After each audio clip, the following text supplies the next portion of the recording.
coming to the meeting today. This is the Justice and Memory Team meeting. And this team was assembled by the mayor to work toward avenues of atonement. This is our, we've been meeting for a while. This is our 28th meeting. So the agenda has been sent out. So the first thing that we normally do before we start our meeting is have a moment of silence. So at this time, we will have a moment of silence.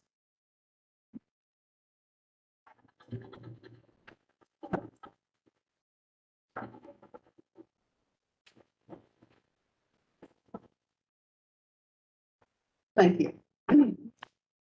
The next thing we're going to do is to approve the minutes. The minutes has already been sent out. Anybody have any corrections to the minutes? If not, we will go ahead and approve the minutes. All right, any corrections? Any corrections? All right, all those in favor of approving? Aye. Aye. Opposed, abstentions, great. Thank you. The next thing we hope we will have on the agenda is Dr. Jen Rice. She's going to walk us through the walk of recognition location.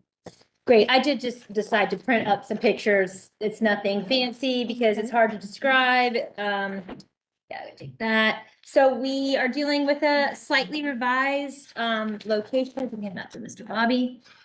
We have discussed this, but this is a handout that just explains where we are with the walk of recognition. So first of all, I'm proposing, we can obviously discuss that we might need a new name. We talked about this. It's not really a walk anymore since the distance has been shortened significantly. The original concept that was called the walk of recognition went all the way from Baxter down to the driveway or into the parking area, which was significantly longer. We're now looking at, I guess, a tenth of that at most. So I don't have anything specific that I would strongly advocate for. I have some ideas, but number one, I think we do need to rename the project. I don't think calling it the walk of recognition is quite as illustrative or appropriate as it once was. Now that we're dealing with a smaller space. So the location, based on feedback we've received in previous meetings about the portions of the right-of-way that are clearly owned by the city, has again, as you can see, shrunk to this area. So I've done my best to describe it. So we're still dealing with the west side of Fenley. That was the original side that we were dealing with the walk of recognition. So that has not changed, but now we're dealing with a much smaller grassy area. And it's sort of outlined there, my technical skills with this graphic. And it's really right before this driveway that goes into the parking lot and the parking deck there for the student housing. And you'll see there's actually on the left, there is a street sign. And on the right, there's a street light. So we have two poles that anchor either side. And Miss Hattie and I have walked this several times and I've gone over there. There's an aerial view. That box is not to scale, but we're looking at a much smaller portion of Findlay further south by the driveway. I went and measured it very scientifically, once with my iPhone measuring tool and once with an actual tape measure. Very scientific. And we're dealing with an area approximately 50 feet long in that between those two poles and approximately 9 feet wide between the curb and the sidewalk. Now, clearly we have to understand exactly right-of-way locations, but that's the general box that we're working with. And then this is Miss Hattie and I's proposal for our general layout. Again, my very sophisticated design skills. You'll see this image has the driveway, the street sign, and then we propose sign 1, sign 2, and sign 3 are still lined up. They're just much closer. And then the art installation, and then the street light post. And I'm happy to provide this document to be posted online since I didn't, if need be. So that's sort of what we were imagining would be when you go down there. So if you're standing at the driveway, you'd walk north, you'd encounter the 3 historical interpretive signs, and then you encounter the art installation. So this is just what Miss Hattie and I have been thinking as a revised layout, setup, location, and the exact size and dimensions of the signs and art installations is TBD. I mean, but we kind of, yeah. So that's what we're dealing with, or what we feel like we're dealing with. But obviously, we want to hear feedback about.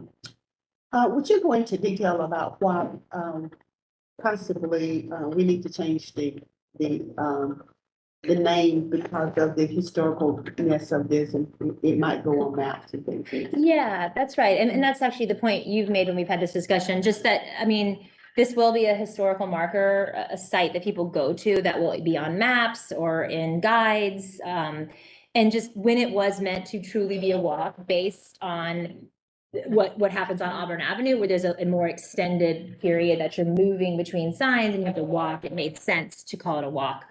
But now I don't think it's a walk anymore. It's more, you're gonna encounter all the signs and the art installation and in a size about, actually, this room is in a terrible approximation. So I think we just need to rename it so that when it appears in guides or on maps or in historical documents, it's just a little more appropriately named. Correct. Do you understand why? Does that seem fair? Does any Yeah. feedback on that? No, I definitely, I understand that, and that kind of leads into, kind of the discussion myself and Stephanie have, and Yeah. why Stephanie is here Yes. too as well, to kind of help out with that piece. So I think this kind of gives a little bit more detail than what we had That's- kind of discussed prior to, or kind of That's what we were alluding to for today as well. But I definitely understand. So if that's something that you Yeah. all want to discuss after you kind of hear what we What the have and possibilities are. everything, possibilities, and we'll get a little bit more detail. Maybe that's something for you all to discuss if that's the route that you want to go. Okay. Becky, we can talk about it later, but Yes. do everybody agree that we need like an official name? Yeah, that's So we changed. can go back and talk about it and bring it back later to the group. Well, yeah, or instead of, I mean, it was gonna be called the Lindentown Walk of Well, Recognition, yeah. but I'm Mhm. thinking it's now more of a contained, closely contained memorial that you encounter standing largely in one spot now. So you're not walking anymore. Right, and we want to officially name it, give it a proper name since it will might appear on documents or maps or tours. Yes. So we can talk about that later, bring it back to the group. Yep. Okay. Any other feedback on this? I know that y'all have your own presentations and information, but that might adjust this, but any other feedback? I mean, this is to our knowledge, this spot that we've been told we should be working with, and I, That is correct. That is correct. great. I hadn't seen that. I whipped it up today. Good, I have some historical documents, different, yes, Awesome. but it's more about the walk, but so this is good to know that it's in this specific site. Yeah, based on several meetings ago, we were kind of told this is really the area we're most sure that the right of way is in the city's possession. Thank you, thank you. Thank you. Dr. Epps, would you go ahead on the next on the agenda? Yes, I'm going to switch the bullet points though, so we can kind of move into that, discussion about going back to historical signage. But I have some great news to share that we officially renamed South Finley Street to Lindentown Lane. So congratulations, that is I know a long feat that you all have been waiting patiently for. But I'm happy to report that Mayor and Commission unanimously approved that at the last, regular meeting last month. So congratulations, or earlier this month, excuse me. So what is happening now is myself and Ms. Hattie have been talking about a unveiling, ceremony, ribbon cutting ceremony to acknowledge the significance of this.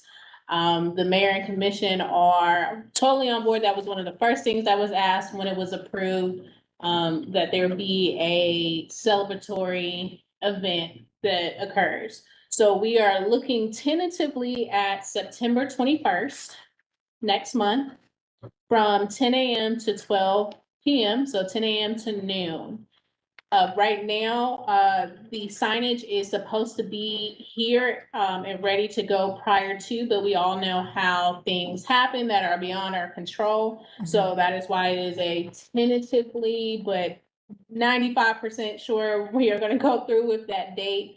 But as always, just hold that date, and we might have a backup date for you as well, just in case things happen. But that date has been put on, the mayor's calendar as well as the manager's office, and getting ready to be put on the commissioner's calendar to be a part of. So going forward, that event will be, is being planned right now.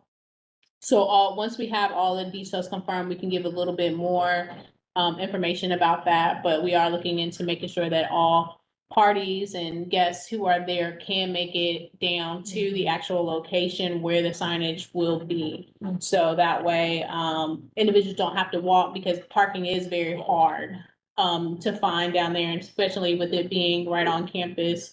We understand that the regulations for parking is just something that a lot of persons don't want to put up with. So we're looking for accessibility, avenues we can go down to ensure that. So once those details are confirmed, we can send that information out to all parties so you can post it and all that. So just be on the lookout for a save the date, either tomorrow or first thing next week to put it on your calendars.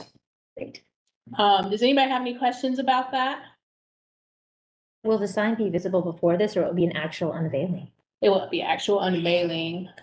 So Great. that's what I am hoping for. So I've been working with TPW. So I've been working with TPW to make sure that we coordinate it so the equipment and everything is there. So when it goes up, you all will be the first ones, whoever's there will be the first ones to see it. So it's not just out there and then we just cover it up and then it ruins the surprise. But we will, I'll be working with TPW to make sure that we can hold that element to that. So as soon as I find out and confirm all of the details associated with it, or the most prominent details such as transportation and accessibility issues, I will definitely make sure I get that information out to you as well. Miss Hattie will probably be in contact with those that are going to be involved in the actual event itself, all those parties to be there. I know it's gonna be hot, so we're not gonna try to keep everybody out there too long, but we do want to make sure that we're acknowledging the significance around it and giving its rightful time to do so. So that is why we have it from 10 to 12. So hopefully we can beat the heat. It won't be too hot out there, but we'll make sure that we have some things there to help make sure that everybody stays cool. Great. Thank you. Okay, yeah, thank you very much. Exciting. Good. Long time Yes. to get to this point, but it's, we all excited and we all are appreciative Mhm. for this Mhm. coming historic event. Really. I'm glad to be here, help you along, get that accomplished, and check that one off of the box there, the next, everything that we're trying to do here, so I'm glad to be a part of it and see that first step taken there, or second step. So, next, historical signage, you all kind of updated. As in the last meeting, we talked about, I did have a meeting with Stephanie Rains, over the Arts Division with Leisure Services here. I know in the past, before my time, she was very involved in this process when, with initial discussions and everything, and time has evolved and a lot of the concepts are still there, but we still have some things that need to be worked out before we can move forward with the process. In our previous meeting, I talked about, the difference between the RFP process and the RFQ process, and how the RFQ process would be more beneficial for this. Or be a little bit easier. And Stephanie is actually here today to give a presentation basically on what that process would look like, as well as get some information as to how should we move forward, what is this process, and just really get some more fine details to help iron out that process and make sure that you all can get the outcome that you are seeking. So she has a presentation for you all. So yeah. Thank you, great, thank you. Stephanie, thank you, welcome. Thank you. Hi, I am Stephanie Rains. I work with the Arts Division, which is in Leisure Services. And so just to give you a little bit, so just to connect the dots for you, the Arts Division includes the Morton Theater, the Quinn Hall, Athens Creative Theater, the East Athens Educational Dance Center, the Linden House Art Center, and the Public Art Program. So just those are all parts of the Arts Division that I'm the administrator for, just to kind of put it all together. So we do have a Public Art Coordinator. Her name is Tatiana Venerosa, and she does an excellent job.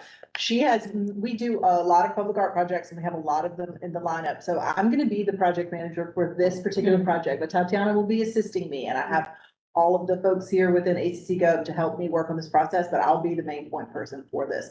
So I know we've been through a lot with this process, Yes. but I think with the public art process that we have well established for the way we work, I think we'll be able to really arrive at what we're going for. So I'm gonna walk y'all through that with this presentation. And then also I went ahead and made an FAQ document that I'm gonna hand around to y'all. And this is like just some real basic stuff so you can have it to refer to it later, because these are things I think you'll want to have a deeper understanding from my PowerPoint, okay?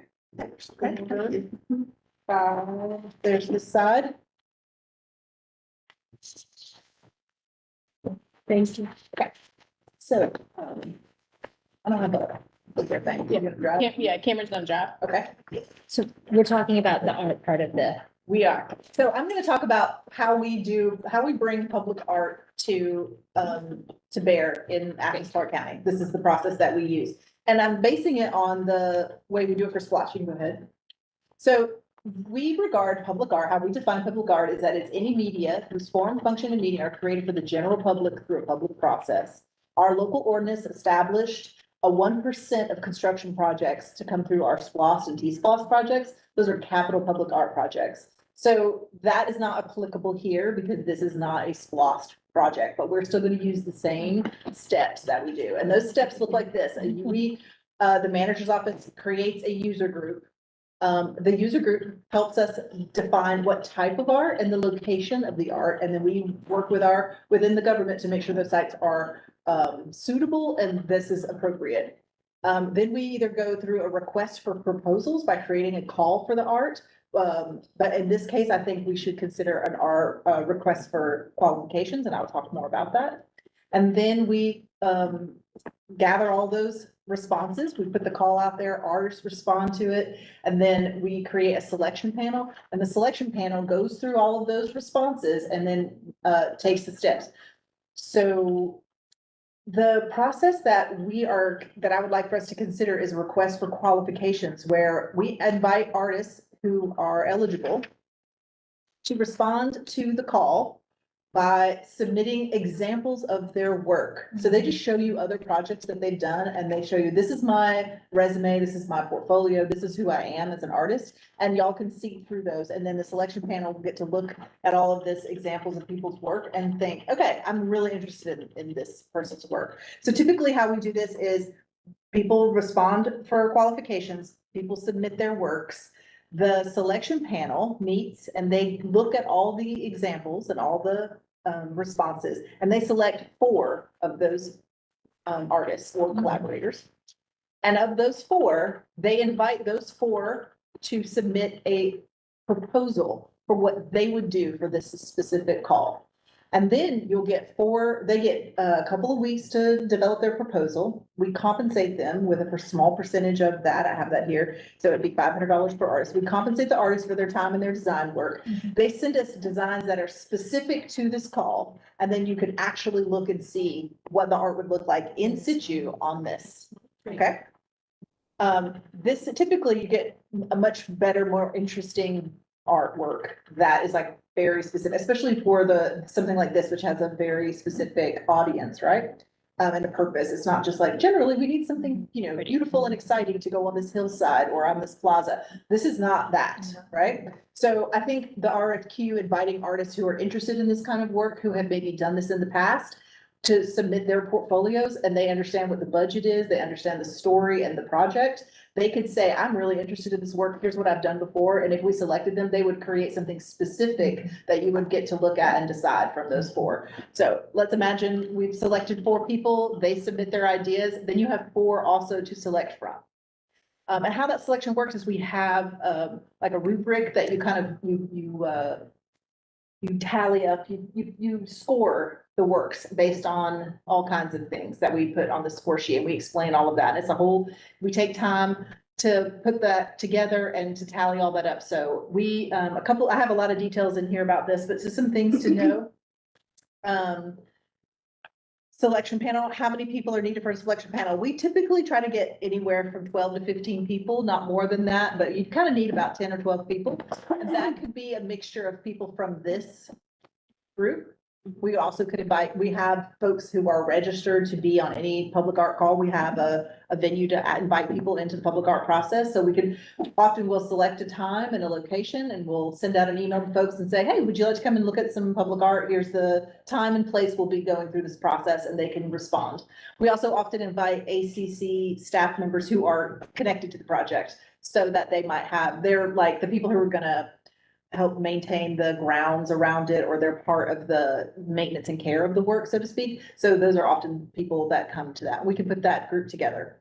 So the selection panel members do have to live in Athens-Clarke County. And artists that respond have to live in the United States. So that's in here as well. The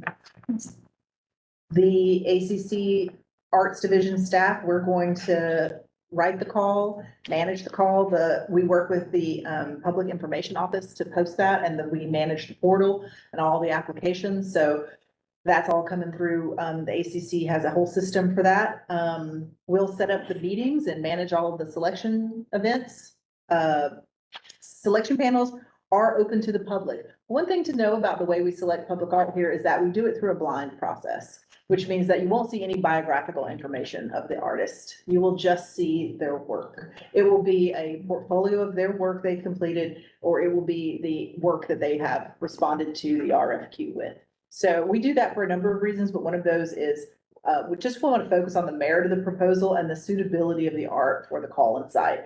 By removing the biological information of the artist, we deter bias and just try to make it about, is this the right work for the thing we need? Is this the right thing?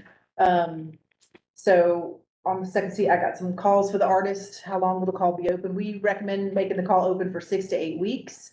And the Arts Division staff will work with PIO to manage all of that on our side. And so then the last part here is like, what does the AJMP contribute to this process?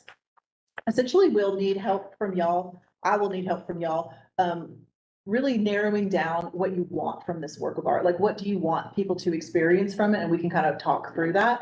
And so that we will create a call that is going to elicit the kind of responses that you want.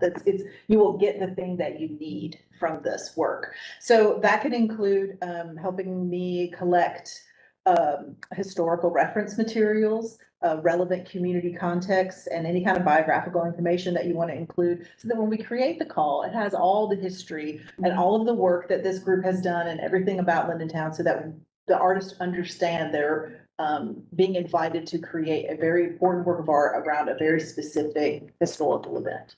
And so those are another way that the AJMP will be a part of this process is preparation of the call group and to serve on the selection panel. And so as we put those selection panels together, that's something that we work with the manager's office, with the inclusion office, to put the panels together to make sure that there's a good mix of folks on there and that it's all the right people who need to be there to help make these decisions.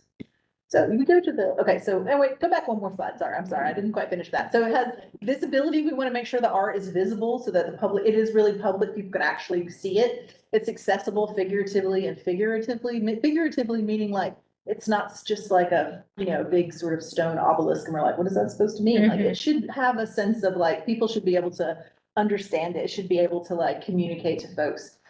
Create a sense of place and identity.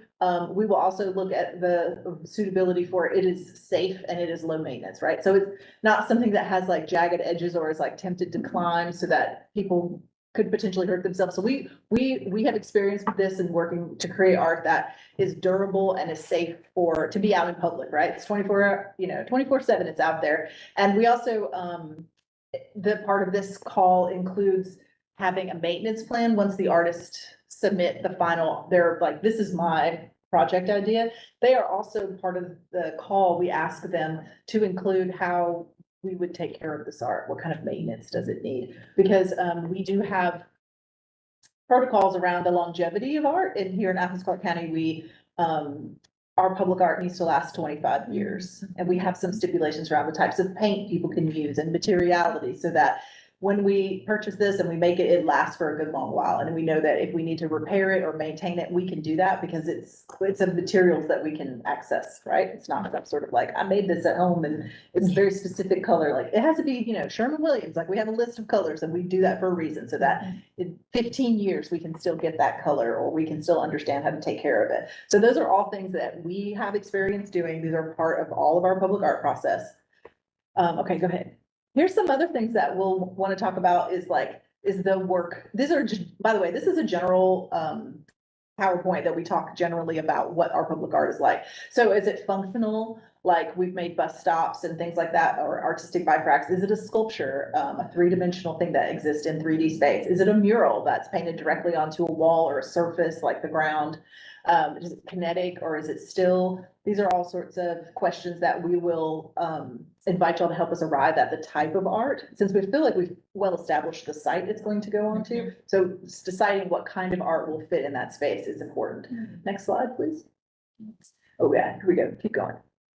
Just some ideas of some past projects that I wanted to share. So this is over on the east side, the World of Wonder Park. That was a $35,000 budget, which is like, this would fall into like a functional, right? It has some kinetic capabilities. It provides shade and seating, and it also has artistic components to original artistic works. Next slide. Firefly Trail Blossom. This is a local artist, Rick Herzog. This was a $55,000 budget in 2018, installed in Dudley Park. So I think there is some, some recycled components, and it's kind of related to transportation because it's right along the Greenway Trail there, and it's got a little bit of seating around the edge. So if you want to take a break from your bike ride through, now that you can go over the Trail Creek on the big bridge. Next slide. There's the Hot Corner mural. This also came from funding from the NEA funding. This was from a grant through the from the NEA, the National Endowment for the Arts. This is a large scale mural on the side of the Costa building right down the street. Inspired by the history of the Hot Corner and the Morton Theater. And it's also the inspiration for a new downtown park that will eventually go into that parking lot. So there's an example of a mural.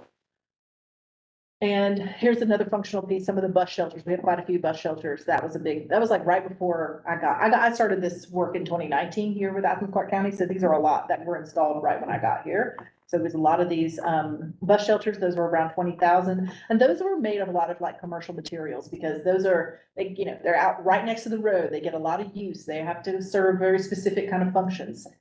So that was a very specific call, if you will. And the next one. Yeah, here's Fire Station 2. Heroes Path by artist Aaron Hussey. That's $25,000 work of art. That's a sculpture in front of the fire station that's out on Cleveland Road, right next to the Cooperative Extension Building. And here's the Whitehall Roundabout on the east side, Philo-Taxis by Joni Youngkins Herzog, local artist. That's a 15-foot steel sculpture with a concrete base, $16,000. But that, the budget for that actually was probably, she was selected before, and then the cost of the materials had really gone up. So that's a lot of sculpture for that price.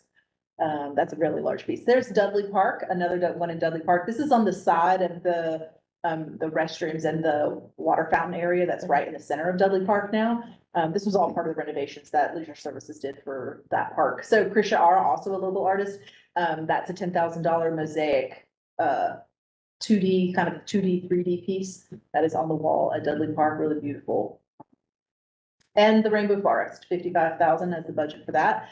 Those were made of some really basic building materials, like those are just like cinder block. Those are straight up, building units and concrete units, and those were stacked on top and laid out in a perfect grid and then painted in a very specific way to create this rainbow effect, the Rainbow Forest, which is on the Greenway along MLK. And those are some additional links. I can share this with y'all if you want to look at it again. That's why I made this FAQ, because I know it's kind of a wordy process, but that way you have this to refer back to how our process works. Do you have any questions? I've got a couple. Who will make up the initial user group that helps? Who's that? I will confirm that. Typically the user group is originated from the manager's office, so I'll need to confirm with the manager's office who constitutes the user group. Okay. I would assume it's the AJMC, Okay. but it might be additional people as well. I can't speak to that because the arts division does not. We help facilitate selection panels. Gotcha. But the user groups always originate through this. So just to bear in mind, like I said, we're adopting a process that is always for SPLOST. So because of that, the manager's office, they always set up the user group. So I can confirm with that, but. And then would we review of any final RFQ before it went out? Like we would- Absolutely. Perfect. I would need y'all's help to create it. So I want to make sure, like, something I want to talk to y'all about today is like, what is it you want to achieve with this project? So that as we write that up and y'all can help us write it before we published it and invited people to respond. Absolutely. Okay. Hey, we can work offline on that. Oh, yeah, I think so. I think maybe you could give us some prompts to think about. Yeah, I brought a few with me. I could email you some too. I brought some just to kind of get you thinking about it, and I can also email some out. I've also thought about I could do an online sort of like, almost like a survey, and you can think it over and respond, and then we can use those as this talking point as we start to shape the call. Because, you know, this is a long process that y'all have talked about. We've been through a lot of ideas and things, but really I want to hear from you, like, what is it you want people to experience when they stand before this work of art? Like, who is your audience, and like, what do we want to be conveyed? Like, are we talking about the things that happened in the past? Is it to acknowledge this historic event that happened? Is it to acknowledge the community that is no longer there, to say, if not for this act, these people would have continued to live here, this neighborhood would look very different? Like, what are we, you know, there's a lot of different ways we can take this, and this artwork could convey the loss of that community. It could convey what you want people to know and to remember. What does the future look like? What does it mean that this existed here? And y'all have experienced all of these things to this point. There's lots of different ways to think about that. And like, if there's any specific themes or symbols, historical, cultural elements that have come out through all of this, that you were like, it really needs to have this material, this color, this symbol. We can incorporate that and invite the artist to say, this is something they really want to see in the work. We can help add that so that people pick up what you're putting down. And then some questions like, is it important who the artist is? Like, is it important that they always work in this, some artists have moved into a space where reconciling with complicated histories is like, that's where they go. They're really interested in that. And because we do these blind biological, it's harder to make that about, but we can help by putting this call, trying to get that in front of the artists who do that kind of work. That's one of the things we can do. So we can advertise or speak to our peers in the arts community and say, you know, if you know artists working in these kinds of ways, please encourage them to review this call for art and respond if they feel so called to. Like, that's what I mean by that. So we can think about that. Great. Would you like me to put together like an online kind of? Yeah, maybe a set of prompts that, because Okay. I mean, because we are, you know, we had a concept and we're recalibrating. So I think it's obviously not gonna be the same. We're not gonna tell, we're not gonna tell life in the town destruction in the future. We don't have that Yep. size and that format anymore. Yep. So I think we need some pretty starting back. Okay. I think we need some prompts that really, we need to start over in so many ways, I right? can do that. It's gonna be a much smaller size structure and probably a different medium, a whole different artistic process. So I think whatever you could give us that could just get us thinking, and then maybe we could chat, and then We can chat about would we do like a work session in the next meeting on this, or Okay, I'm before good with then? that. I mean. And yes, that's why I can send you like an online sort of questionnaire Yeah. to kind of get these ideas. Come And together. then they will, your responses to that questionnaire could come to me, and then I could put them all together and help that guide a dialogue with us. I'll be like, oh, this recurring thing came up. And it didn't have to just be y'all. It could be other people. Maybe there's other Town residents or descendants that you want to also have a sense of like their histories represented, their opinions, whomever. That has been involved in this, that's up to y'all. You can share that. I think it's okay for us, because we're just really trying to like arrive at the themes, arrive at the materiality, arrive at like the words that we need to describe what this work will be. Great, thank you. Yes. Thank you. Yeah, and I think, yeah, and I think, you know, that this should help, you know, when we talk about the mural or a structure, you know, because the conversation has always been about signage, you wanting signage, and then there was discussion about whether or not there was a structure or mural going to be there, or either or both. But I think, you know, this conversation as to what does that experience look like, you know, and with things changing. And I think if that's the route that you go around, I think these questions have to be just thought about a little bit more. Did you want to add anything about the signage or? Yes. I know that I know that the signage, there's a lot of things. I know there was RFQ out, and we don't think we got anywhere with that. But I wanted to just present an idea, take it or leave it. It's just something to think over. From a budgetary standpoint, I brought a sample just so I can show you that this is just the same size as like a no parking kind of sign right here. This is standard. We make these all the time. this could be an option of a way to have signage that is artistically designed with a graphic design that has information on it that gives context to the site.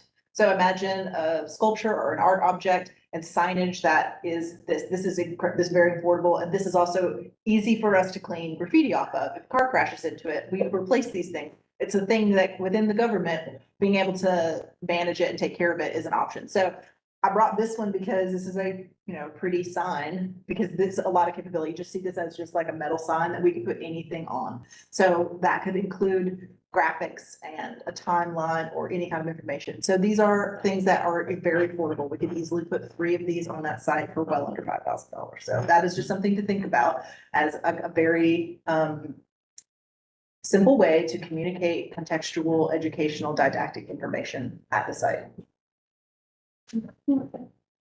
Thank you. Yeah, I just want you all just to keep in mind, the budget that is there. What is the budget The budget is 50. for the whole thing? We're gonna keep that in mind, but As of right now. like I said, we'll look at that, but if we have to get donations outside of that to boost the, to help with what we need, we would do that. I think, donations and timelines, when we start talking about that, just to think when planning all of these things, I know this is a significant matter and I want all the attention to be there. We want us to do it correctly and I want it to ensure that we get it there. But I do want to just keep in mind that the best way to do it is by bit by bit by bit, and we're gonna do it the right way. That is the most significant way to get you what you need. So just think, I just encourage everybody to have an open mind about suggestions and options there, because at the end of the day, we're gonna get there. We're gonna get there, we've gotten there, but we're gonna get there, and I think that's the whole part of the planning process with projects. We might have this proposed time in our head of, hey, we want this to be done now, we want it to look like this, but things happen. So just keep an open mind going throughout the process, whether it is working on a structure or the signage, that we are gonna get there eventually. Just might not be when we all think it's gonna be at the same time, but we're gonna get there. So just approach everything with an open mind and, just think of all the options that come forward and just think about it, let it digest, and then go from there. But yeah, I'm excited for everything to get going. This is an exciting process.